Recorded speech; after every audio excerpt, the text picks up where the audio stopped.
Rugsėjo mėnesį gavome naują traktoriukų siuntą iš Japonijos. Kubota L1275, 27 arklio galių, galingas, su reversu, su freza, su stogu komplekte.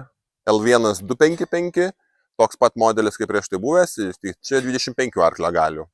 Tai va, tokius turim 27, 25 ir silpnesnis modelis L1235, 23 arklio galios. Hitachi TZ22, tai yra 22 arklio galių traktoriukas.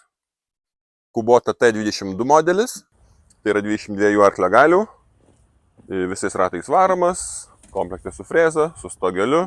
Mitsubishi MT20, tai yra visais ratais varomas, 20 arklio galių variklį turintis traktorius, komplekte su freza.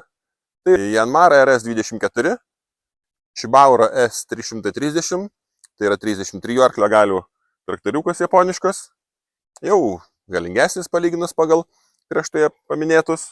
Jisai yra taip pat visais ratais varomas, komplekte su žemės dirbimo freza, taip pat vairas hidraulinis. Jisai jau yra sunkesnis, masyvesnis, toks, kaip sakyti, jau rimtesnis traktoriukas. Su šiuo traktoriuku siunta taip pat gavome 4 mini ekskavatoriukus. Vietoje turime ir kitokių traktorių modelių. Atvykite pas mus į japoniškų traktorių centrą Agroteksas ir mes jums padėsime įsirinkti tinkamiausią traktoriuką.